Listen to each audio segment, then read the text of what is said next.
Welcome back, everybody. Welcome back to the Canyon. Welcome back to what is probably going to be a pinball machine of activity, of a delivery of from the comments, in which I make a concerted effort to deliver to you some opinions, some sort of tiny capsule reviews. Someone asked, I don't know, it has popped up a number of times, and I don't know if it was one person asking it a bunch of times or more than one person asking it. Either way, it was enough. That's what we do. We farm you twice. You make a comment, and then we produce content out of it. And the question was about wheels, rims and or wheels, whatever you choose to call them. And the first couple times that I saw the comment, I was like, what am I going to review wheels for? Wheels is wheels. And then I had a short discussion with myself about, listen, you need to stop doing that. You need to stop assuming that everyone else is starting from the exact same knowledge base that you are. Yeah, you go on Amazon, there are a lot of different wheels. A lot. Or there is at very least the appearance of a lot of different wheels. Because when we're talking about wheels, there are some small exceptions. We do and can have the ability to talk about some wheels that are real, right? RC four-wheel drive wagon. These come in a variety of styles. This one was sent in. This might actually be a knockoff, but it does have the particularly infuriating element of the RC four-wheel drive wagon, which is out here at the tip where the bead lock should grab the wheel. It's beveled. So when you go to mount these, all they want to do is squirt the tire. And because these use the center mount, where these 6 bolts are the only thing that hold it together, so you get the halves, then you put this back up against it and you bolt it together. That's not an uncommon setup.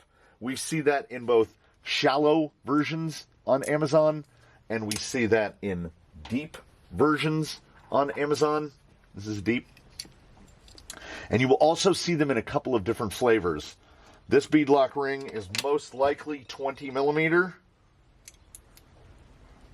It is 21. That is a 21 millimeter ring.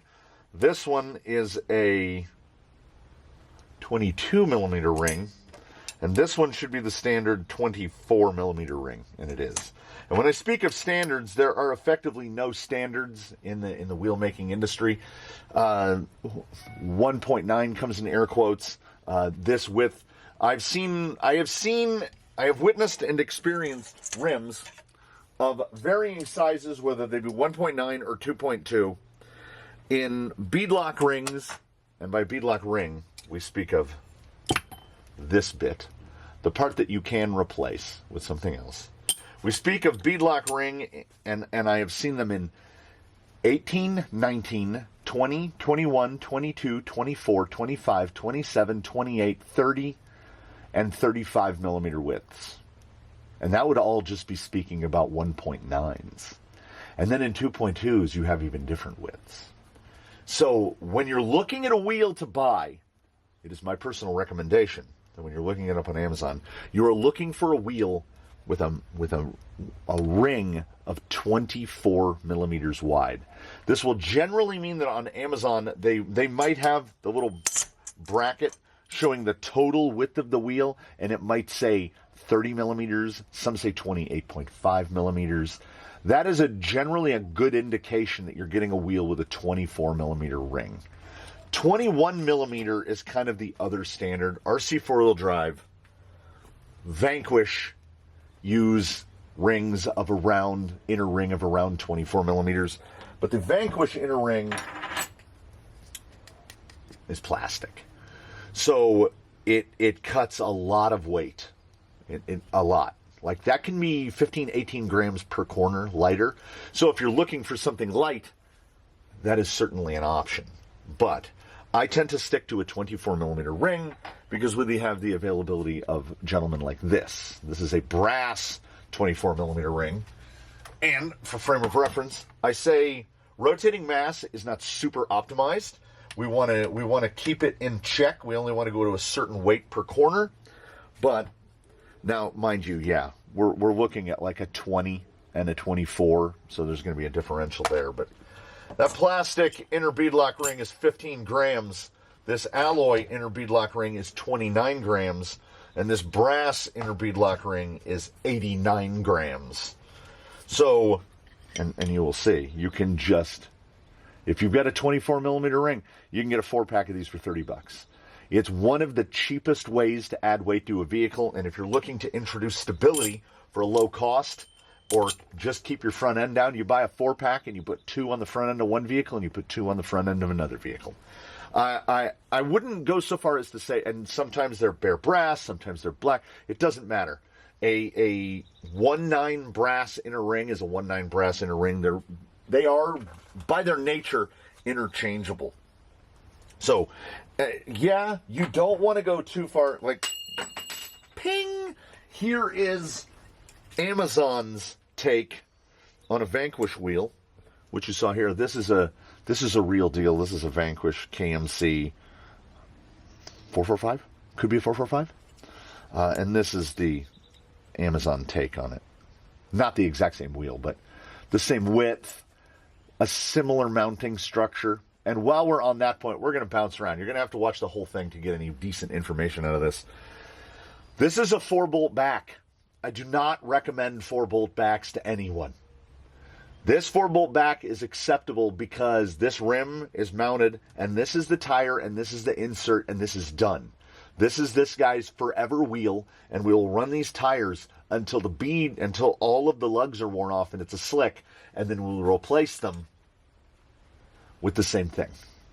So it's not a problem. They're pretty easy to mount.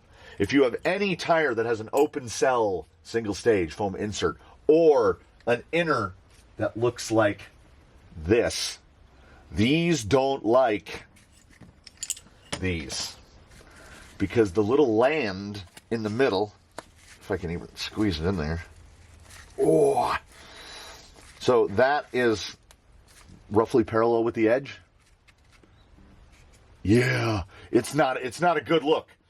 This type of insert is designed with this type of ring in mind.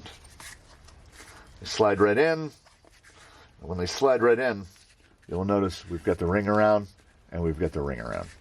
So if you're looking to do an economical insert,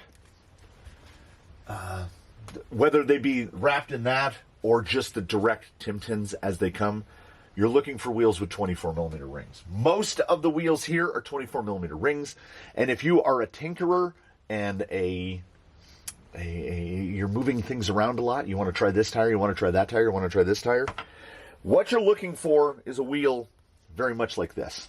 It does not matter that this is a 105. It does not matter that this has scale hardware. It could look like anything. This is a 1.9 wheel. It has a 24 millimeter inner ring, and it has what I will always refer to as 6-bolt backs. They are easier to mount. They're easier to work with. They're easier to reuse. They have a regular 6-bolt SLW, the interchangeable hub. So you can change that hub out to, like, that's a 14 millimeter hub. That's a 9 millimeter hub. And when we talk about those millimeters, we talk about the depth. So here's another package of 14 millimeter hubs. Amazon hubs are very inexpensive. When you run something like 2.2s, we're going to, like I said, it's all muddied up. 2.2s tend to have a maximum, if I'm getting a correct, positive offset, where basically the lugs are all the way at the face. So to get any offset, you have to run a giant, like 22 millimeter hub in it. So in a lot of cases, if you're not 100% set on your build, if your build, they're never done. But if it's also not done, but also not finished, you're going to want to get a wheel with interchangeable hubs. And the problem with that is then you have to put 96 screws in, 24 per wheel, 6 per hub, 6 per back. It's the 120 bolt shuffle to get all the bolts in. Because we used to be able to buy things like this Hot Storm. This is an HY BDX. I just stole the inner from that wheel. You used to be able to buy Hot Storms like this. One of my favorite wheels, the Hot Storm Steely, like this, but which are actually just aluminum. but they look like a nice old-timey wheel. They're very simple. And what do you need to do? You need to put 6 bolts in to mount it. It has a fixed hub. It has no beadlock screws on the front. You might still be able to find these on places like AliExpress. And why are they one of my favorites? Because this wheel, without a brass ring, weighs 119 grams. It's not uncommon for a wheel like a wagon to weigh 69 grams, or something like the Vanquish or a Vanquish clone to weigh about 60 grams. So this wheel is double the weight of this wheel for generally the same money. And that 100-gram region is pretty good. It's not a bad place to live. And then if you put a brass ring in it, that's 177 grams. So you're going to get real heavy, real fast, real cheap. These Hot Storms, when they were available on Amazon, went for about $35 a set, plus $30 a set for those. You could have well past a kilo of wheelos for $60 for the cost of a pair of Vanquish wheels. So my recommendation to most everyone is look at the wheel. Make sure that the generally inaccurate Amazon measurements say 28.5 to 30 millimeters wide, and then it has a 6-bolt back and a detachable center hub. That will give you the greatest amount of versatility for the least amount of money. And you will see, here in the Canyon fleet, you will see 105s. Black 105, silver 105 with a blue ring. The normal test set of wheels is orange 105 with the orange rings. These wheels are all identical. You could interchange any part with any other wheel. You could move the hubs, the rings, the beadlock rings. Everything would move around and all the parts are interchangeable. It doesn't have to look like a 105. There's KMC Bully clones and Machete clones, and you name the clone. Provided it is 28.5 to 30 millimeters wide, has a 6-bolt back, they will all, these little bits, the front and the backs, might be different thicknesses. It might have a thinner front and a thicker back, because I don't know how it works over there in the far off lands where they make things like this. But you will go on, if you were to go on Amazon or AliExpress, you will see 105s like that. This one has a ring that says HYBDXRC. You will see Glowbacked. You will see Injora. You will see we used to see a lot more Hot Storm. Ghoul RC. You name it. They're on there. You can probably find the 105 is the #1 clone wheel. You will find them everywhere from every manufacturer, and they're all identical, but not. Like, here's a prime showing of that. I don't know exactly when the machining process is going. I don't know what that relief cut is for. Actually, I do. They make this relief cut on the lathe, and then when the holes are drilled and tapped for the beadlock screws, this is like an escape hole for the juices and chips to come out of, right? So they don't get clogged in the bottoms of the holes.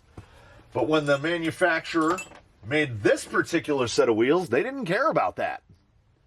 But they are a little more bevel on this one at the bottom, a little less bevel on that one. But they are the precise same diameter. They are the same height. All of the parts will transfer one to the other. So the 105 clone is great. Sometimes you can find them for sub $20 a set, and I've never had a problem. That orange one that I just pulled down right here, this particular set of wheels, if you have watched tire reviews on this channel, you have seen these wheels a lot. These wheels have been assembled and disassembled. I would be underestimating if I said probably 70 times, to the point where we're going to start to wear them out, which is why we shop for cheap wheels around here. Those were Ghoul RC, about $23 a set at the time. They come and they go. So that is what I aim for. I've gone away from the steely clones because, see, I almost buried the lead there. They use 6 bolts to clamp themselves together. but they do have a nice flat edge, so they are easy to mount. If you have decided that you want these in shallows or deep offset like that, and you can also assemble them backwards when you put them together, so you can get like a half dish look to them, because the only thing that holds them together is these 6 screws. The upside and the downside of these, of the fake wagons, or the clone wagons, or whatever you want to call them, is that they are held together with 6 screws alone, which, that's a lot of, I mean, these are held together by 6 screws alone, but these 6 screws are 2.5 millimeter. So I have a couple sets of these that, through time and necessity, you're going to need a 2.5 millimeter drill bit, a drill press, and a 3 millimeter tap, because these are going to strip out. At some point, these screw holes will strip out, and then you have to drill them all out and re-tap them to 3 millimeters. So you have to drill 6, 12, 18 times 4. You have to drill 72 holes and then tap 24 of them. And then you have a set of these built with 3 millimeter hardware, and then they will never die. But they are semi-DIY, which is why you can find them sometimes $20 a set. They are not the longest living, but they use a 24 millimeter ring. They're inexpensive. The parts of the wheels themselves don't bend or break. They're absolutely fine. I tend to go with something like this because I can get a little more weight for the same amount of money. The wheels I don't recommend are wheels like the fake Injora, right? It's a 5-bolt, which is acceptable under certain situations, but it uses a narrow ring. It's much more difficult to find replacement rings. It comes with plastic rings, so it's lighter. Sometimes the hardware that comes in them is a very questionable grade. Now, when we're talking about these, the 105s from Ghoul RC, HBDX, you name the Globact, you name them, all of that hardware is about the same. This guy has scale hardware in them, and when you're buying cheap wheels, it's pretty easy to put scale hardware in. It's inexpensive. It's about another $15 to do a whole set. Here's another one. This is another half clone. This one actually has an aluminum ring, but the thin ring as well, the like 21 millimeter ring. The fitment on them just is definitely hit or miss. You can get away with them if you're running a particularly narrow tire, like a pin seeker or something really narrow, sub 40 millimeter wide tire. You can get away with them, but you won't really notice a differential in width between that ring and that ring. So just take the bigger ring. They're going to mount easier. You can put weighted rings in them, and then you get into the other stuff. This is a Benedict Harry, and also sold under others. I know this is a KMC as well. I just can't remember which one it is, with the little trapezoids and triangles. I don't recommend wheels like this because 5-bolt back is not great for assembly and disassembly. The ring width is odd. I think it's a 21 millimeter, so close to the Vanquish, but not exactly the same. It uses a non-standard beadlock ring that has a fewer number of screws. So should you decide that you want to put some sort of fancy or different color or different shape beadlock ring on it, you can't, because these beadlock rings are pretty much bespoke to the wheel, and beyond that, so is the hub. It is a 6-bolt hub, but the whole pattern, I think you can see, is definitely smaller than what comes on a typical SLW fitted wheel. Can't change the hub, can't change the beadlock ring, very difficult to change this, the inner ring. This wheel is as it comes. You have to use it as it comes. So we get into a semi-similar experience. This is not an RC four-wheel drive wheel. This is not an RC four-wheel drive wheel. I believe these are both from DJX, but they are RC four-wheel drive wheels in that they come with the 6-bolt back, but is done with a ring. So it's a wheel of full barrel. So the barrel comes all the way to the back, and then you just clamp it down with this beadlock ring. They are not particularly enjoyable to mount under any circumstance. And if you have a rig that is fitted with portals, you will notice that these have been machined in an effort to get a little bit more clearance. If you have a vehicle with portals and you look up the wheel on Amazon or AliExpress and it has a back like this, don't. These wheels basically predate the emergence of portals. So they are only for straight axles. These are off of the Banana and these are set to fit an element axle, unsurprisingly, as they are pin seekers. And here's the real problem. Both of these wheels also have the narrow ring. You can see how much it domes in. So they want to be on a really skinny tire. So this is also a wheel with like a 20, 21, 22 millimeter inner ring.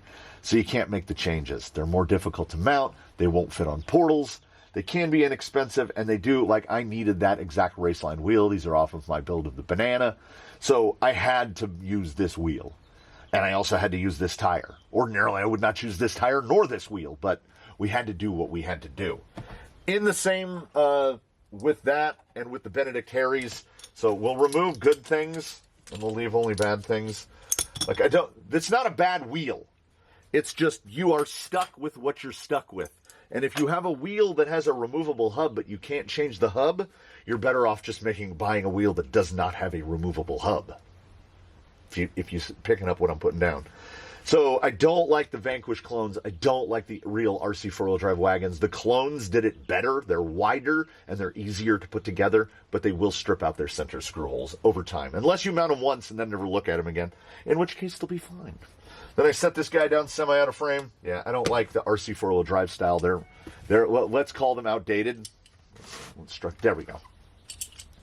You can also get 2.2 wheels in a variety of widths. This is a 2.2 wheel that has an 18 millimeter beadlock ring.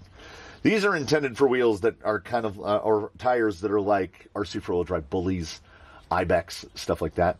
I have had these sitting in the drawer for pretty much ever because I don't use 2.2s this narrow. I use 2.2s that tend to be like this wide. This is a 35 millimeter wide with the face pressed way out to the front, so you need the big long hubs. Parts are pretty much interchangeable wheel to wheel. These are matte, these are glossy. Different colored faces. Beadlock rings are interchangeable. You will see these from Hobby Park, Injora, most of the same suspects that are making your 1.9s. Do I wish that they would give us 6-bolt backs instead of 5-bolt backs? Sure.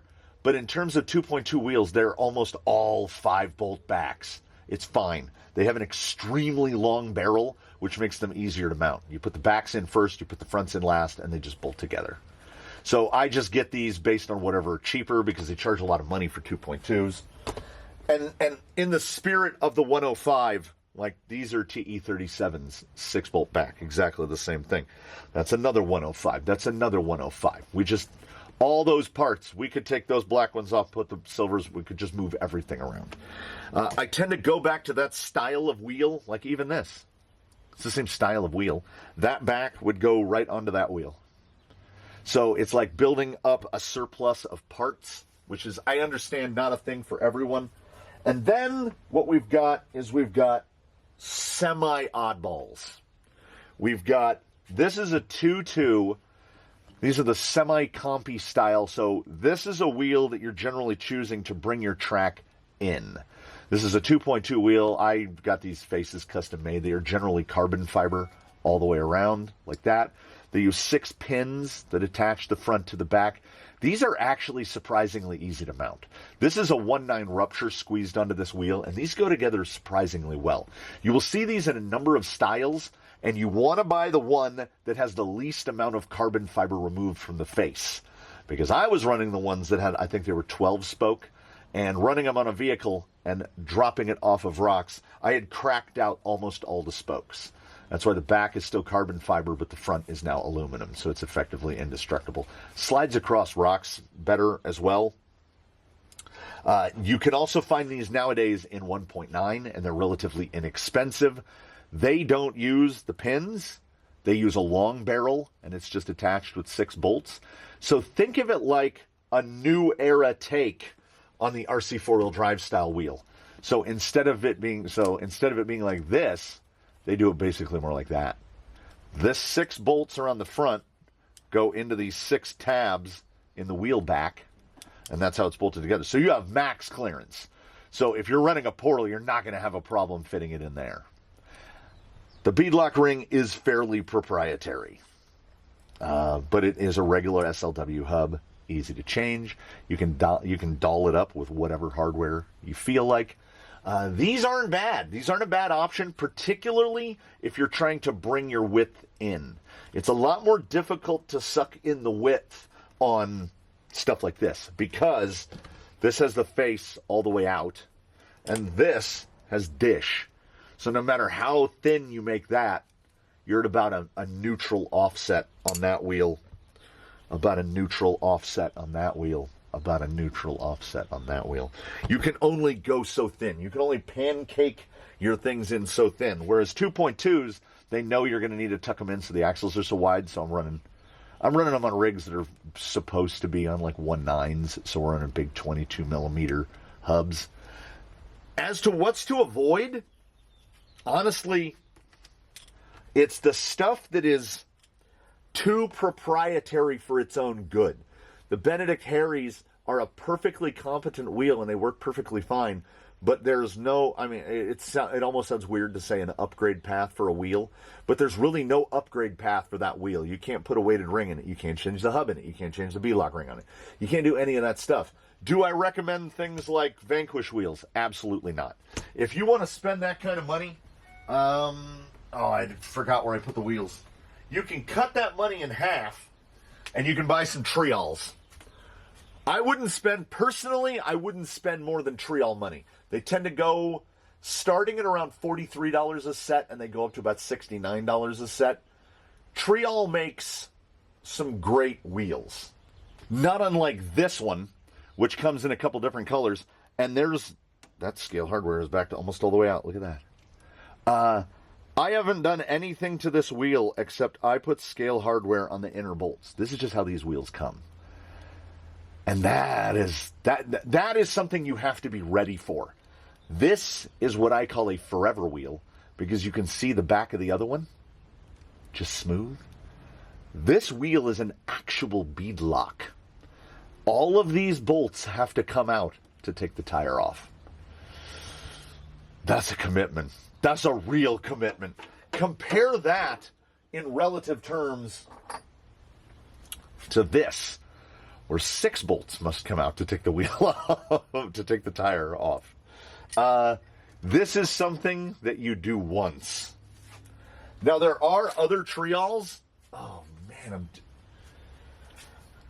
I had really forgotten how many different wheels there are here. Because while Trial has this, a true beadlock that is, I think it's the full 24 screws to take the tire off. They also have these old retro style that are, can we see it on this end? 6 bolt backs. Take 6 screws out, comes apart. You buy these, you bring them home, they're on the rig in under 10 minutes. This is going to take you a little bit into the afternoon. So Trial is as expensive as I go. As far as I'm concerned, they're really getting up there with the real wheel makers. That's a good looking wheel. That's a good looking wheel. And sometimes I have to nudge myself out of my cheapness because in my dream world, I don't pay more than $30 for a set of toy car wheels. These are like $69, $70. These other ones are about $45. I have to keep reminding myself that things like Spec RC exist. Things like Vanquish exist. Things like Boom Racing Pro Builds exist. So I think I trend too much towards the economy. Is the build quality better on this wheel than it is on this wheel? Yeah. Is the build quality better enough on this wheel to justify what it costs over this wheel? Not in my humble estimated opinion. No. A full set of these buys 4 sets of these. They're better, but they ain't that much better. We have to view all of these things through a lens. It is all relative. Some prices mean more to some people than they mean to others. Honestly, KISS, keep it simple, stupid. If you want to buy a wheel, if this wheel, for whatever reason, appeals to you on a level bordering on the irrational and you just have to have it, then buy it. I haven't met a wheel yet so bad that I definitely wouldn't buy it. that I'd be like, there's absolutely no way you're going to get me to buy that wheel. That's the most, the wagon, RC four-wheel drive wagons are the most infuriating wheel in the world. They will make any tire feel like it's nearly impossible to mount. Once a tire has been on and off a rim a couple times, if we go back to the 105, we go back to the ubiquitous Amazon 105, there are tires that these will just fall into. They will clink, clink, and you go, zip, zip, zip, zip, you put your 6 in, and you're done. And if you move it to another vehicle and you need to change your hub, you just change your hub. And then one day you get that feeling in you, and you're like, I want to put a crazy-looking beadlock ring on it. You do the 120-bolt shuffle, and you do it. Yeah, so remember that it's all relative above anything else, and you buy what appeals to you. Always keeping in the back of your mind, these aren't going to fit portals. These will make you want to murder yourself and all of your friends when you try to mount them. These have no real upgrade adjustability path, because finding a 20 to 21 millimeter wide brass ring, not a problem. If you don't need the brass rings, great. If you never need to change the hub, awesome. But future proofing. Think about later. Think about, I have a rig. This is like his third set. And then we got these, and I was like, that's it. That's his forever set. Sometimes a rig finds their forever set right out of the gate. Sometimes we're moving stuff around. We're moving stuff around all the time until we find the wheel that speaks to us. And if you don't know, if you're not at that point yet, and you buy a wheel like that, that's it. If it fits that vehicle, great. The vehicle that it used to be on, those wheels don't fit him anymore because he's a different rig than he was when those wheels were bought. And they were also one of the first sets of wheels I bought, so that has prevented me from buying any more. I think the short of the long of it is, if I know a wheel works and it does the things and fulfills the set of requirements that I have for the wheel, ease of mountability, replacement of parts, flexibility, etc., I just keep buying them. We have to be up past, we have to have 10 sets of 105s. And then if we're talking about the same exact style of wheel, but it's a different looking wheel, like that, inarguably better looking, right? I love that old turbine style. That's a good looking wheel. Fits a portal, looks amazing, looks expensive. I mean, how much of a difference? If you didn't know and I asked you which one was the Vanquish, which one would you say? So it's plenty good enough. If we go to other styles like this, then we're getting into that 6-bolt back, 24 millimeter ring, 28.5 to 30 millimeters wide. And now you can get the wider ones. You can get 35 millimeter rings on them, which is crazy. But more options is more better. I hope that if nothing else, I have done nothing but confuse you further. So, knowing that I bounced around like a ping pong ball in a hurricane, any questions that you might have, please do put them in the comments below. I can get links to whatever wheel you might be looking for, more than likely. I place flexibility in first place, followed by cost. Your requirements may be and are most likely different, so adjust accordingly. If I've failed to show the drawbacks of one wheel relative to another, let me know. We will address that. I don't know. Now it's time for the Q&A portion. Come back at me in the comments. Let me know what I didn't let you know, or if you have a specific set of wheels and you just want me to look at it and say yes or no. If you want to place that kind of responsibility on me, I'm up for it. Hit me up in the comments below. Thanks so much for watching, everybody. I have to figure out where all these wheels go now. Woo! We'll see you in the next one. Thanks so much for dropping by the canyon. It's all rainy and gross outside. That's why we're in here. I'll see you in the next one. In between now and then, please, one and all, do your very best. Have a good one, everybody. We will see you next time. from here in the one bubblehead, two bubblehead, three bubblehead. Thanks so much for dropping by the canyon. We'll see you next time. We loved having you.